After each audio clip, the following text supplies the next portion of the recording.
Bueno, le aprecio mucho a Roberto Capuano. Roberto Capuano es asesor del sistema de aguas de la Ciudad de México.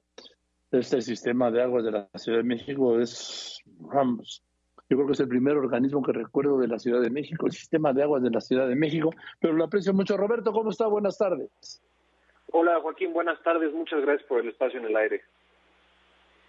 A ver, que antes de ir por cuáles son las causas de la sequía, quiero que me digas qué va a pasar y qué se va a hacer. Miren, lo primero que hay que decir, ahorita la jefa del gobierno, lo escuchamos en la conferencia de prensa del martes explicar, voy a ahondar un poco en esa explicación. La sequía que estamos viendo en este momento es histórica, y la razón por la cual decimos que es histórica es porque el Cutzamala, que es una de nuestras fuentes principales de agua, está en un nivel muy bajo. Es un sistema de presas.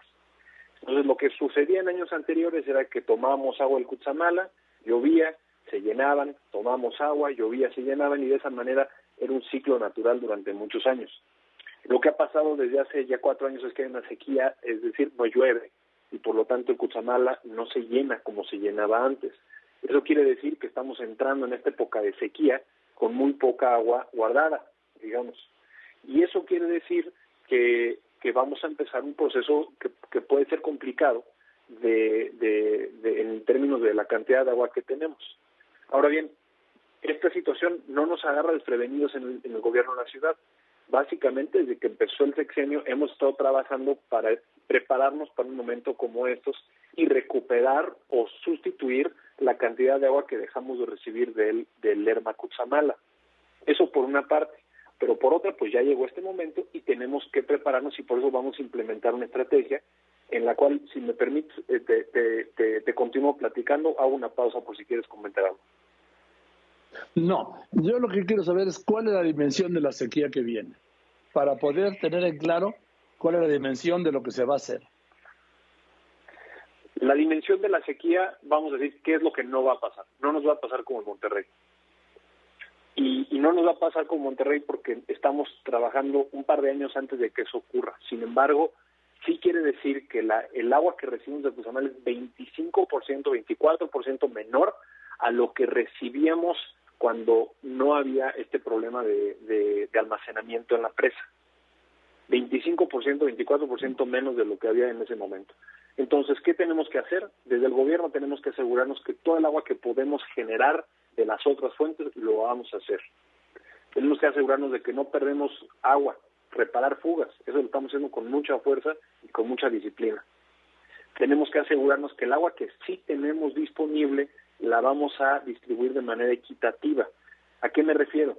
El agua llega a la ciudad desde el poniente, desde el lado de la ciudad que está cercano a Toluca, y cruza la ciudad de poniente a oriente. Conforme va cruzando, el agua se va consumiendo, y hay zonas del oriente de la ciudad que ya no están recibiendo el agua como tendrían que estarla recibiendo. Entonces tenemos que asegurarnos que eso lo resolvemos de una manera que sea equitativa para toda la ciudad. ¿Y cómo van a hacer perdón Roberto Capuano, cómo van a hacer esta repartición equitativa? Porque yo lo que estoy viendo es que va a faltar agua para todos. Pero fíjate, Joaquín, cuando falta agua en la ciudad no falta parejo para todos. Porque si nosotros simplemente dejamos que el sistema opere como existe desde hace muchas décadas, entonces en el poniente de la ciudad la gente, digamos, llena sus tanques y conforme los va llenando, pues se les va acabando el agua a la gente del oriente. Y eso no lo podemos permitir, porque entonces lo único que vamos a hacer es que vamos a crear una crisis en el oriente de la ciudad. Tenemos que asegurarnos que digamos que si no hay agua, o tenemos que modificar la cantidad de agua que tenemos disponible. No solamente afectamos al oriente de la ciudad, a eso me refiero. Puntualmente lo vamos a informar en su momento cuando tengamos que tomar acciones. La intención de la conferencia de prensa esta semana y de esta llamada inclusive es hacer a la gente visible, hacerla consciente de que estamos entrando en este periodo. Es un periodo complicado, y toda la gente que nos está escuchando debe de entenderse como un agente de la solución, porque la manera de controlar esta misma situación así es controlar la cantidad de agua que estamos consumiendo. Entonces, ¿cómo podemos hacer? ¿Cómo concretamente? Cualquier uso de agua que no sea para uso humano en este momento no es apropiado. No debemos de regar jardines, no debemos de lavar nuestros coches con mangueras, mucho menos barrer la banqueta con mangueras. Nuestro uso de agua en la casa para nuestra higiene personal, tanto en el baño como en nuestros WCs, lo debemos de limitar, no lo debemos de eliminar, lo debemos de limitar, es decir, bañarnos rápido. Si tenemos fugas en la casa, en algún WC, en alguna llave, hay que arreglarlo. Ahora es el momento para hacerlo. A nivel industria, ayer tuvimos una reunión con los principales industriales de la Ciudad de México y a todos ellos les pedimos compromisos concretos en volúmenes de agua, que ellos también van a reducir sus consumos. Es decir, todos nos tenemos que apretar el cinturón, todos tenemos que participar de manera solidaria con lo que está pasando en la ciudad. Y esto es realmente el mensaje principal que queremos dar en este momento. Sí, o sea, pues lo que deberíamos hacer permanentemente, no desperdiciar agua, ¿no? En efecto, lo que buscaremos es que la cultura del agua en toda la Ciudad de México cambie. Y digo toda la Ciudad de México porque, insisto mucho en esto, Joaquín, el oriente de la ciudad lleva usando el agua de manera consciente durante ya mucho tiempo porque el oriente de la ciudad ha padecido falta de agua durante tiempo. Principalmente hay que pensar en esto en el poniente de la ciudad, en lugares donde no ha faltado el agua y donde pareciera que el agua no es un problema. Bueno, ahí es donde tenemos que entender particularmente que el agua es un bien finito. Solo se puede desperdiciar el agua donde la hay. Ni modo que en las zonas de que falta agua en la Ciudad de México la desperdicien, es imposible, si es de subsistencia. Precisamente. Y eso es lo que nos tenemos que asegurar, que la gente que vive en zonas que tienen agua de manera más abundante, entiendan que si están regando sus jardines, esa es agua que no le está llegando a alguien que vive del otro lado de la ciudad. Es cierto, sí. Sí, pero ¿sabe qué, Roberto? Me temo que su llamado, al que me sumo, ¿sí?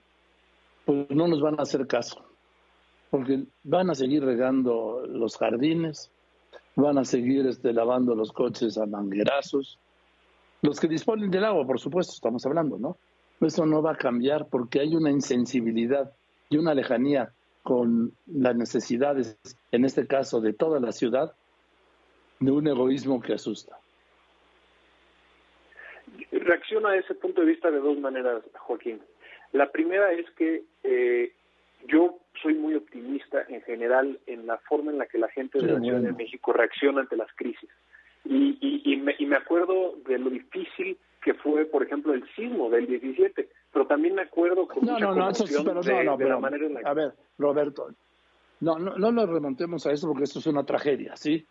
Yo hablo de que no tiene nada que ver la gente de donde sobra agua, ¿sí? Con la solidaridad de un sismo. No, porque mientras no se sienta la dimensión, y aún sintiendo la dimensión de la escasez de agua, nadie va, una mayoría no va a reaccionar, vamos, ¿sí? No, mi intención no era hacer una comparación de las dos situaciones, mi intención era simplemente mostrar o señalar que en la Ciudad de México somos una ciudad solidaria. Esa es la primera manera en la que yo evalúo. Me explico, ¿no? Roberto Capuano, yo estoy de acuerdo con lo que me está diciendo, tenemos que cuidar el agua. En México nunca ha existido una cultura de cuidado del agua. Ojalá que esta escasez de agua sirva para, en muchos, crear esa cultura, y más que cultura, crear esa solidaridad con la gente que no tiene agua, porque otros sí consumen. Como te decía, yo lo veo de dos maneras. La segunda manera es que esta es una situación fluida, es una situación dinámica. Es decir, si la situación lo requiere, pues se tienen que evaluar diferentes medidas que se pueden tomar. En este momento lo que estamos haciendo es un llamado a la solidaridad de la ciudadanía para que se sumen a un esfuerzo de utilizar menos agua. En particular, reitero, el agua que no sea para consumo humano, en este momento es agua que no se debe de utilizar. Bien, ¿puedes repetir, Roberto, las sugerencias o las peticiones de conductas o de medidas para este tramo que en principio se presenta como una sequía de 3 meses, que en realidad pues finalmente no se puede determinar si serán menos o serán más, ¿no? Las cosas, a ver, lo principal es no reguemos jardines, Sí. no lavemos coches con manguera, Sí. no lavemos las banquetas con manguera, menos aún. De acuerdo. ¿Sí? Y en nuestras casas utilicemos de manera muy racional el agua. Es decir, por ejemplo, una medida, lo que más consume agua en la mayoría de las casas es lavar la ropa. Entonces, si en mi casa lavamos la ropa 5 días a la semana, igual y lo hacemos 2 días a la semana o 1 día a la semana. Nos aseguramos que el agua en nuestra casa, en nuestro espacio de vivir, lo estamos utilizando de manera muy eficiente. Entonces, fugas en la casa, revisarlas. El baño, hacerlo corto, hacer baños breves, no dejar correr la llave. O sea, no rasurarse en la regadera, Robert. Precisamente, ese es un gran ejemplo. Las personas que se rasuran en la regadera con el chorro prendido, esa gente le pedimos que apague el agua mientras está rasurando. Ese es un gran ejemplo. Sí. Bueno, pues seguiremos hablando de esto, Roberto, porque sí es algo grave, es preocupante. No va a haber cortes de agua, no va a faltar el agua, Roberto, o puede faltar. No debe faltar. No debe faltar, no vamos a vivir una situación tan drástica como la que se vivió en otras ciudades del norte del país, pero por otro lado, Monterrey. Sí. Para poder mantenernos en un estado como en el que estamos, tenemos que cuidar el agua. Tenemos que cuidar el agua. Bien. Vamos a ver entonces, Roberto. Si no se cuida el agua, va a faltar agua. Vamos a decirlo muy claro, ¿no? Es correcto. El agua que no tenemos, simplemente no la tenemos. Venga. Pues ojalá nos oigan a los dos, sí, porque yo soy lo mismo, Roberto, es lo de cuidado del agua, desde antes de esto, porque me parece criminal el desperdicio de agua. Pero ojalá nos hagan caso, Roberto Capuano. Gracias, Joaquín. Yo así deseo que sea. Y que sepan toda la gente que nos está escuchando que esta información continúa. Conforme la situación progrese, daremos nueva información. Si es necesario diario, lo haremos diario. Seguiremos hablando, ¿te parece, Roberto? Claro que sí. Aquí estoy a las órdenes con mucho gusto. Igualmente. Gracias, Roberto Capuano, asesor del Sistema de Aguas de la Ciudad de México. Y esta crisis, ¿sí? Esta crisis, ¿cuál es la crisis? Que falta agua. Y que si no la cuidamos, va a faltar más.